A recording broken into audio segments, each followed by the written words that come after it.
Hello and welcome to my channel, Rhino here. Today, I'm looking at one of Dr. William Lane Craig's animated series videos. This one is on the logical problem of evil. It's one of their older videos, it's made the rounds through atheist YouTube, but I haven't covered it myself, so I thought I'd give it a go. Let's take a look! But first, a word from our sponsor.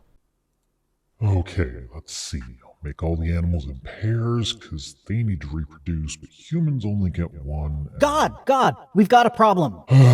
What is it, Gabriel? Well, it turns out you weren't using Surfshark when you set up your human and Tree of Knowledge configuration files over the network. So Satan was able to access all of that unencrypted data. He's probably up to something. What's Surfshark? Surfshark is a VPN, a virtual private network, which is a service that encrypts all of your data so that nobody, not even your internet service provider or the Prince of Darkness, can see what you've been doing. It can keep your personal data protected from cybercriminals like Satan. I see. Is that something I'd have to set up on my laptop here, or could I use it on my tablet instead? It works on both. They've got apps available for Windows, Mac, Linux, and mobile devices, which include some great features like an ad blocker, a kill switch, and a whitelist that can allow specific apps or websites to bypass the VPN. Setup is a breeze. If you don't want the hassle of figuring out all the specifics yourself, you can connect with a single click to the fastest available server. But you still have access to all of the more advanced options that some power users prefer. It allows you to connect an unlimited number of devices simultaneously, it allows you to set up a static IP address if you need it, and you can even get the more advanced security of a multi-hop connection, kind of like a VPN within a VPN. I don't know. I've got an awful lot of devices connected to my network. After all, I'm God. I have all the devices. Wouldn't that take me a long time to set up? Not at all. Not only is it super easy to set up the app on pretty much any device, it's as easy as logging in and then clicking connect, but if you have an OpenVPN compatible router, there are step-by-step instructions that walk you through the process of connecting to the VPN directly from your router, protecting your entire network all at once. These security features sound good, but is that really all that it does? What do you mean, is that all it does? That's an amazing service, but it's not all that it does. Because it protects your data, that includes your location data, so if you connect to a different country's server, you can unlock media content that is location restricted. They even provide a smart DNS service, which is kind of like an unencrypted VPN that will work on devices like smart TVs and gaming consoles which don't have VPN apps. It's not as secure as a VPN, but it'll do for unlocking geo-restricted content in a pinch. But I'm God. I can just be from any country. True, but this is a bit more convenient than having to use miracle powers every time you want to watch a different country's Netflix, isn't it? I suppose you're right, but isn't a service like this prohibitively expensive? But you're God. You know what? Never mind. No, right now it's cheaper than ever. If you go to the URL in the video description and use coupon code Rhino at checkout, you can save 83% on their 24-month plan, plus you get 3 free bonus months, bringing the price down to just $2.21 a month, all with a 30-day money-back guarantee, so it's completely risk-free. And for the month of June, they're giving away their antivirus software. Wow, just $2.21 a month? That's not bad at all. Okay, I'm sold. From now on, I'll always use Surfshark when designing things over the network. And you're going to go back and fix the ones you've already done, right? Sure. I'll get right on that. Okay, it looks like Eve.exe has a vulnerability that can be exploited by editing the subroutine in the Tree of Knowledge matrix. So all I have to do is compile the fruit configurator in such a way.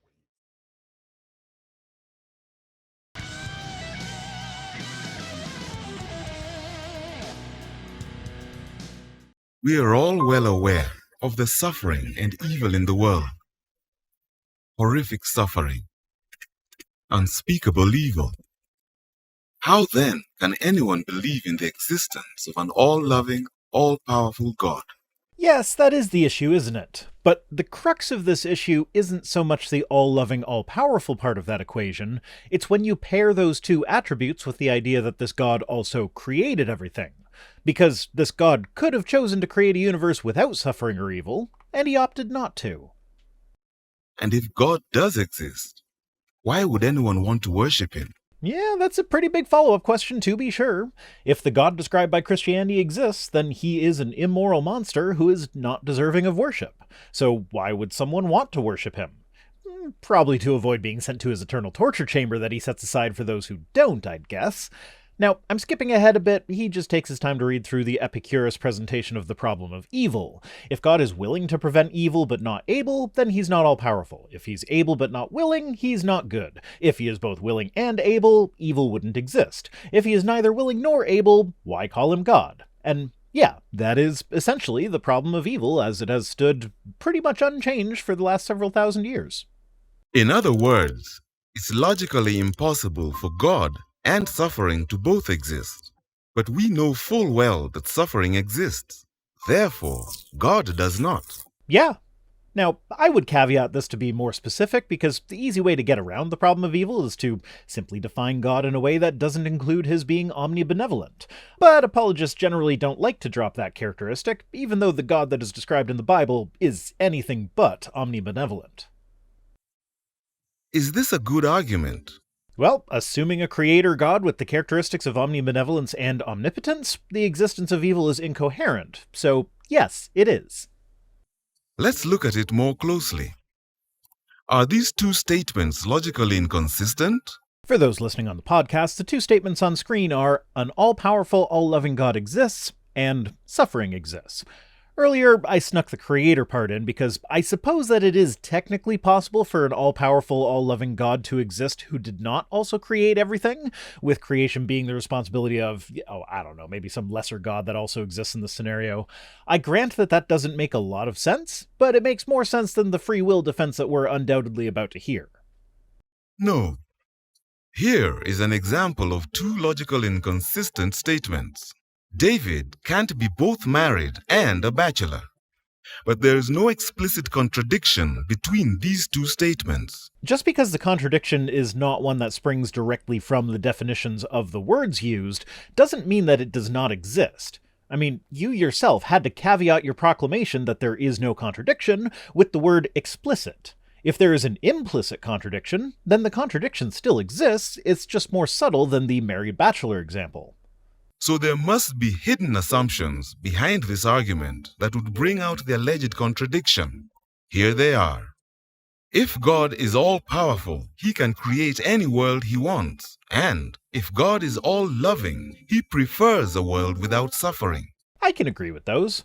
God could have created a world without suffering, but he did not, meaning that either he could not, or that he prefers one with suffering. Which brings us back around to the Epicurean problem. If he is able to make a world without suffering but unwilling, he's not good. If he is willing but unable, he's not all-powerful.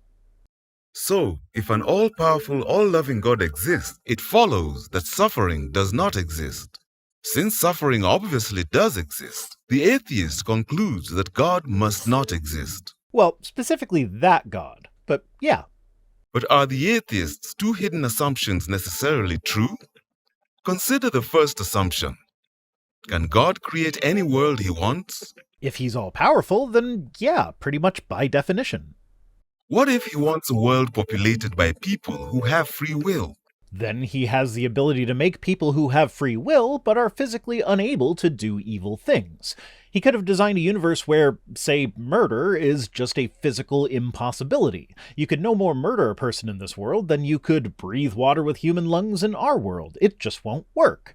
Now, sure, I'll concede that there might be annoyances or inconveniences that might still crop up in such a world, though debatably God could make a universe where those are all impossible as well, but even if we allow those, the big gratuitous evil and suffering that we see in our world should still not be necessary if God is actually all-powerful.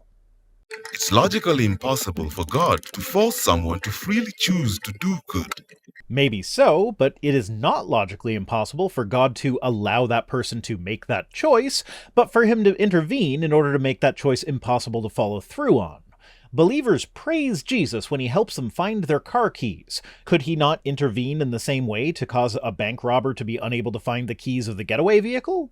Cause the school shooter's gun to jam? Not give cancer to babies? There's plenty that an all-powerful God should be able to do that would eliminate suffering without interfering with free will. And we haven't even gotten into the problem that is the idea that God knows all future actions and is responsible for creating every single human. With that in mind, he could simply just not make the humans that will freely choose evil and only make the ones that will freely choose good. Forcing free choices is like making a square circle. It's not logically possible. Yes, and that's why God being the creator is ultimately the problem here. Because if he knows all the choices that will be made by every person that he makes, then every time he decides which person to make, he is effectively making all of that person's decisions for them, because he knows what those choices will be, and he could have chosen to make a different person that would make different choices, or to just not make a person for that particular act of intercourse at all. Of course, we are again left with an easy solution that is indicated by the Bible, but which apologists don't particularly like. We could just drop the omniscience characteristic from God. The God of the Bible clearly doesn't know everything, or else Adam and Eve wouldn't have been able to hide from him, he wouldn't have needed to send angels to Sodom to investigate, he wouldn't have needed to test Abraham's faith by telling him to sacrifice his son, he would have known that flooding the earth would not get rid of all the evil on it, and so on and so forth. But I mean, at the end of the day, I feel like all-powerful kinda automatically comes with omniscience, unless you think God isn't intelligent enough to figure out that he could use his omnipotence to give himself omniscience. That would be a whole nother discussion. It's not that God lacks the power to perform the task. It's that the supposed task itself is just nonsense. Well, if a world without suffering is nonsense because free will necessitates suffering, then that means the idea that there will be free will in heaven is just nonsense. And why is free will such an amazing thing that is worth torturing people over if you're just going to take it away from them for the vast majority of their existence anyway? And if free will is possible in heaven, then that means there must be suffering in heaven, because a world with free will and no suffering is just nonsense. And ultimately, no matter what response you could give for this, it will suffer from a fatal flaw. If it is possible to have free will and no suffering in heaven, then it is not logically incoherent for God to create a world with both free will and no suffering or evil, because that's exactly what heaven is supposed to be. So either heaven is logically impossible and thus does not exist, or else God has the ability to make worlds with both free will and no suffering, and chose not to. So, it may not be feasible to create a world populated by people who always freely choose to do what is morally good. So the first assumption is not necessarily true. Yep, I would agree that it is not true that God can create logically incoherent worlds. I mean, an argument could be made that God created the laws of logic and so could have created them in a way that would make it logically possible to have a world with free will and no suffering and evil, but that's a whole other can of worms. Basically the Euthyphro dilemma, but with the laws of logic instead of morality. Therefore, the argument fails. And if it fails on those grounds, then the existence of heaven is a logical impossibility, so there's no point in being a Christian, because we all end up in hell at the end no matter what. And what about the second assumption? Is it necessarily true that God would prefer a world without suffering? Well, if you want him to be benevolent, then yeah. Now, of course, here I have to caveat this with the fact that certain amounts of pain can make the corresponding pleasure that much better. I mean, it feels a lot better to lie down at the end of a day of hard work than it does if you already spent the day lounging around. But there's a huge difference between soothing sore muscles and killing babies with cancer. And remember, once again, we're left with the idea that God is ultimately the creator of everything. He chose to create us in a way where we appreciate pleasure more after experiencing some pain. He could have designed our brains to feel the same amount of pleasure every time we lie down to go to bed at the end of the day, without having to suffer a bit first, but he didn't. And he could have made us capable of character development without suffering the challenges of the more intense forms of suffering that are often excused with an appeal to some greater good that will come later to justify it.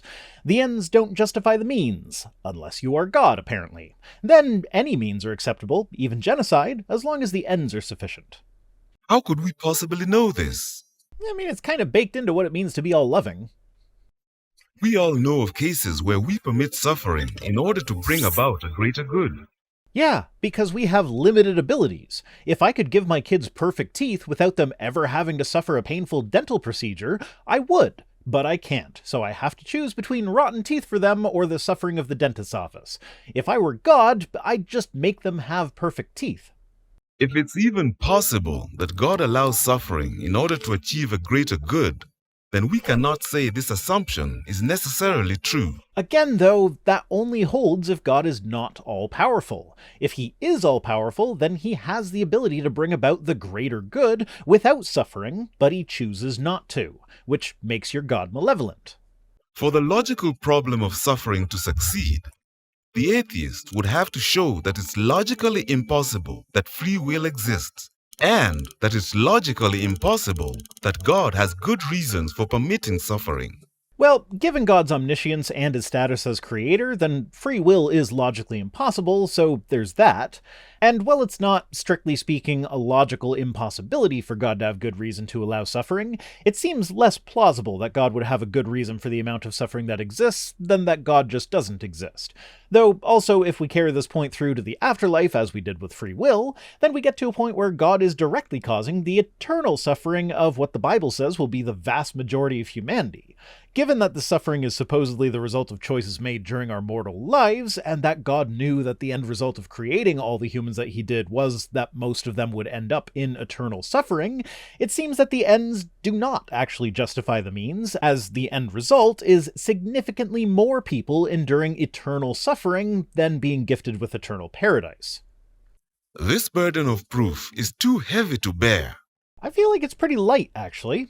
Basically, the only response I've heard to any of these objections is a Frank Turek-style deflection to, oh yeah? Well, how can the problem of evil be a problem unless God exists for you to have a standard of good? Checkmate. That doesn't actually address any of the problems that I've raised, but just to deal with that, you don't need to have a perfect standard for long to be able to tell that one stick is longer than another stick. We can figure out what is good and what is not based on our experiences and comparison with other experiences. I don't need the ultimate standard of flavor to tell me whether or not I like a meal, so why would I need an ultimate standard of goodness to tell me that I don't like being murdered? Just gotta compare the idea of being murdered with not being murdered. There is a clear winner there. And just as the icing on this cake, the people that argue that we can't use the problem of evil without an absolute standard of good will often appeal to moral relativism in their defense against the problem of evil. That was the aforementioned problem with evil being a necessary step toward a greater good. It's quite possible that God and suffering both exist. Yeah, but not if that God has the characteristics that apologists typically like to assign to the Christian God. This is why philosophers, even atheist philosophers, have given up on the logical problem of evil. Have they? I mean, I'm sure there are plenty that share my opinion that it's not the best argument against the existence of the Christian God, but it's still fairly common. We can concede that the problem of evil does not, after all, show that the central doctrines of theism are logically inconsistent with one another. Fun fact, the very next sentence in that book starts with the word but. Let's just read it. But whether this offers a real solution of the problem is another question. This is supposed to be the atheist philosophers who have abandoned the problem of evil, but this quote is literally pulled from the middle of a chapter where Mackey is defending the problem of evil. After that statement, he goes on to describe what he calls absorbed evils. Those are evils that are counterbalanced by a good that they allow. So for instance, if we consider sympathy to be a good, the sympathy needs some degree of suffering in order for it to exist in the first place. So the evil of the suffering is absorbed by the good of the sympathy. After explaining that, he goes on to say, but then the vital question is this: can the theist maintain that the only evils that occur in the world are absorbed evils? When this question is squarely put, it is surely plain that he cannot. And then he spends the rest of the chapter using the problem of evil as an argument against theism. Though notably he does the same thing that I've done in this video at the beginning of the chapter, where he points out that theists can have an easy escape from the problem of evil simply by being willing to give up on certain characteristics of God. It was actually a bit uncanny for me to read his chapter on this, because he makes a lot of the same points that I've already made, and in roughly the same order as I have made them. Some philosophers have contended that the existence of evil is logically inconsistent with the existence of a theistic God. No one, I think, has succeeded in establishing such an extravagant claim. Again, this is a quote mine. To quote the very first couple of sentences from this article, this paper is concerned with three interrelated questions. The first is there an argument for atheism based on the existence of evil that may rationally justify someone in being an atheist? To this first question, I give an affirmative answer and try to support that answer by setting forth a strong argument for atheism based on the existence of evil. Remember, this section of the video is them quoting atheist philosophers in an attempt to establish that the problem of evil is such a bad argument that not even the atheist philosophers will use it. And they are quoting from chapters and papers where the atheist philosopher being quoted is explicitly using the argument that they are trying to prove atheist philosophers don't use. And don't take my word for it, both of these texts are available for free at archive.org, and I've linked to them in the description, so go ahead and give them a read for yourself.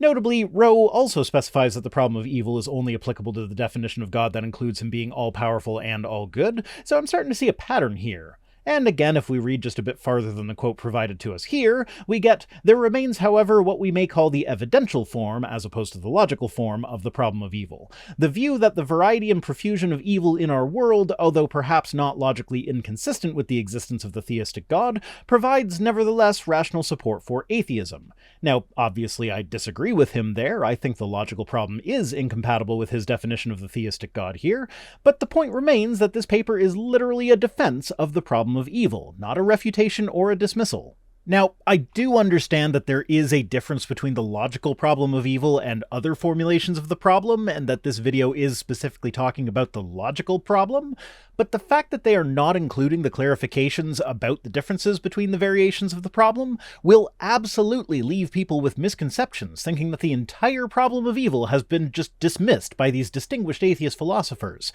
and it seems almost designed to leave people with that impression. I would have thought that someone with William Lane Craig's reputation would want his viewers to come away with as full an understanding as possible, but then we see this kind of behavior, which leaves me doubting that he actually wants people to understand this. It's now acknowledged on almost all sides that the logical argument is bankrupt. I notice that you're ending that quote with a period, when the actual quote contains a comma there. Any guesses as to what comes next? There's a pretty good hint found in the word logical there. And yes, I know this video is only supposed to be responding to the logical problem of evil, see the thing I said about that earlier, but it still seems dishonest to edit quotes without making note of the change. So to finish the sentence, the logical argument is bankrupt, but the inductive argument is still very much alive and kicking. And that's the end of the video. You know, for some reason, I didn't expect William Lane Craig to stoop to such blatant quote mining. He's supposed to be one of the best apologists out there, and if the best have to resort to such slimy tactics, what does that say about the quality of their arguments? I'd argue against the existence of a god based purely on the dishonesty of those who argue for him. If an all-powerful god really existed, surely such dishonesty would be entirely unnecessary, would it not? Today's comment of the day actually comes to us from the original video's comment section. Elijah says, let's say you're traveling in a car, you're on a highway, and all of a sudden you see a ginormous crash. 5 cars toppled onto each other, one of them is blazing with black smoke, ambulances, police, and sirens of all kinds. You say to yourself, man, this is terrible, there's so much suffering. I heavily doubt that next you would say, man, nobody made this car or highway because I saw that suffering on the edge of the road. That's a gigantic leap of logic, except that's what's happening when we say because evil exists, nothing created everything. We are driving this car called life and we see evil and suffering all around us on the highway. It's a big leap of logic to say that nothing created everything because of the suffering we see.